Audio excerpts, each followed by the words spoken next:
Hello, today I am talking about federated volumes. So what is a federated volume? Basically, we take a Gluster volume and we spread the bricks out over numerous providers. And this is going to give us several advantages over a more traditional design. So let's start by just covering how a normal situation would be as a regular company today. Normally, you would have a large customer who might have their entire stack on-prem, or they could have it on a cloud provider, and that entire stack would then have a duplicate stack that would either be at another data center or on another cloud provider that is, again, the full stack. And what that would allow is, if there is some sort of issue that happens on the provider A side of things, such as natural disaster, power outage, the people can move their application and turn on the second stack that's provided at a different location or a different cloud provider, and that entire stack exists there. Now, there is a cost to doing this, other than the normal one of maintaining your app and making sure that it's running on both of those environments, but there's a cost to the storage. If you have a Gluster cluster on the first side of this diagram, it can be replicated using georeplication into the backup cluster. But this requires you to configure it to use the georeplication feature so that it makes sure that the data is in as close to as in sync as logical or reasonable for the given conditions. What that means is that there's inherently a possibility that your data is not identical. So, how do we solve that aspect of this? Well, that's where we come up with federated volumes. So for a federated volume, we have a GlusterFS volume with replicas that are spread across multiple providers. So each brick of our volume exists on one provider, and then its replica is on a second provider. And we could even do this to a third provider or fourth provider, as whatever makes sense for your application. And the first set of bricks are replicated to the second set of bricks, and neither one has any higher priority. They're just both replicas of one another, meaning that your data is always going to be in both providers. And to resolve any kind of latency issues that might occur because we're trying to make one volume have these distributed federated bricks, we can use Halo, which will allow us to basically change the synchronous copy operation to an asynchronous if it's too slow between providers. So let me kind of show a diagram of what we're talking about here. Here we've set up a Gluster cluster, and we've actually defined it across two providers. And on the first provider, we've created multiple nodes, and there's a brick per node, and those bricks have a replica over on the second provider.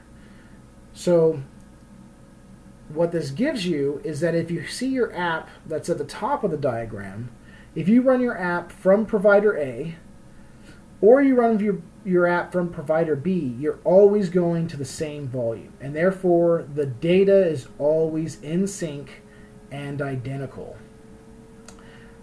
What this does is, if you have a power failure, let's say, on provider A, and the entire left half of this diagram goes down, your right side that's on provider B won't notice any difference.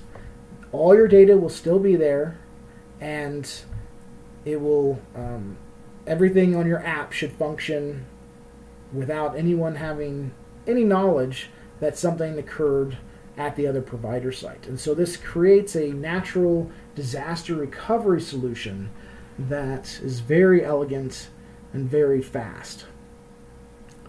So to demo this, let's go ahead and kind of set up a scenario here. We are going to say that provider A in this case is AWS and provider B is GCE. All right. What we're going to do is we're going to put 2 nodes on each of the 2 providers, and we're going to put GlusterFS across these nodes. And so therefore we can build a volume across all 4 nodes that will span 2 separate providers, and in this case it will be AWS and GCE. We'll also have Kubernetes on the 2 nodes for each cluster or for each provider.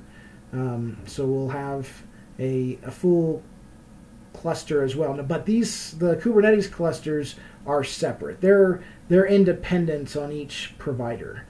So you will have to have your app deployed in both environments. So let's go ahead and kind of show that situation here. So if I move over to a simple web application, what you see here is a lovely picture of a turkey. What this is a simple Node.js application that's running in the Amazon environment. We have this application pointing to a Gluster volume. And what we're going to do is we're going to set up the exact same application in the GCE environment so that we can show how the data is consistent across both those platforms. So I'm going to go ahead and switch over to the command line here. All right, so the first thing we need to do is just kind of give everyone an idea of the layout here. So I'm going to, in terms of the volume, I'm going to go ahead and do a quick Gluster peer status. And what this is going to show you is that we have 4 nodes. The current node we're on is not shown, but we have 2 nodes in AWS, and we have a node in GCE here. That's node 2 that we see. I'm currently on node 1 on GCE. And so everything's already set up in AWS. So what we're going to do is we're going to go ahead and now set it up in GCE. As for actually setting up the Gluster cluster here and setting up all the bricks, we're not going to go through that right now, but the setup is actually very similar to if you were setting up 4 bricks with a replica 2 in an on-prem environment. The only difference is that you need to set up those peers to be in the other provider. That won't be here, but we do have great documentation on how to do that if you want to experiment yourself. But let's go ahead and actually set this up. So I've got Kubernetes cluster running on this instance, and what I'm going to do is I'm going to create some endpoints that allow us to use the Gluster volume. So the first thing is I need to show the what endpoints we actually have on the system, and those endpoints simply represent the nodes that are on our GCE provider here. So I've already done that. I've already looked at what the IP address is, which is basically what the endpoints gives us. And I've put them into this endpoints definition file. So we have 2 nodes here on GCE, and these will represent how we connect to the Gluster volume. Next, I'm going to actually have to do a kube control create and actually put those endpoints into the system. And there we go. And you'll notice that these endpoints are called the Gluster cluster endpoints. So now I need to make a persistent volume that takes advantage of those. So if we look at the definition file for those endpoints to create our persistent volume, you'll notice here that we've set the endpoints. We've set our persistent volume to use Gluster, and we set the endpoints to be the Gluster cluster endpoints that we just created. So I'll go ahead and create a persistent volume. And for those wondering, I have a shortcut here, KC, it's just cube control. I type this a lot, so I try to make it as short as possible.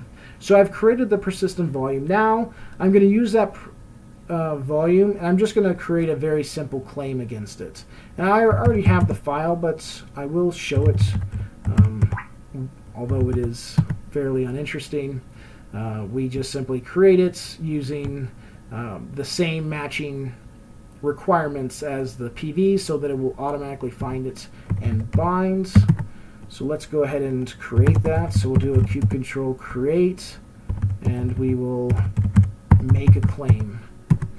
Alright, so we've created a claim. Now if I go ahead and I get that, you'll see that the claim has been bound to the persistent volume that we just created. And that persistent volume has been tied to our endpoints that represent the Gluster nodes. So now we have storage to use. Let's go ahead and build an app that takes advantage of that storage. So I will show you a simple pod that is going to fire up our example app in this case. And this app is actually the same one, it's the exact same one that was running in the Amazon environment. Now this one we will go ahead and set up, and we'll run it in the GCE environment. There's just a couple things I want to note. The first thing is that we are using the volume that takes advantage of the Gluster claim, the claim that we just created.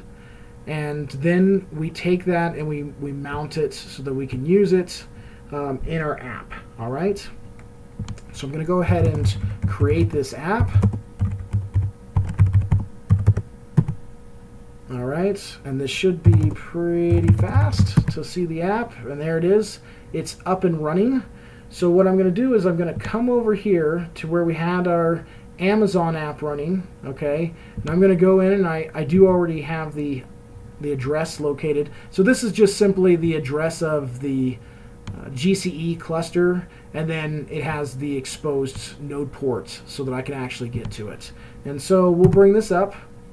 And what you're going to see is I just started that up, but we have two pictures on this, which is the exact number we already had in our Amazon environment. So these two items are using the exact same storage. And specifically, they're using the exact same volume. So what I'll go ahead and do here is I'll simply go and grab another picture that we can use to, let's see here. That looks nice. So we'll go ahead and we'll upload another picture, and this is in the GCE application. So we're uploading this application to the web app, and once it's uploaded, there it is. So now we have a new image to go along with our other ones in the GCE environment. But if I switch over to the AWS environment, you'll notice that now in this environment, there are also 3 images now, and we have the new one that I just put up. So we have the ski hill and some pictures of turkeys. So there we go. We now have 2 different providers, AWS and GCE.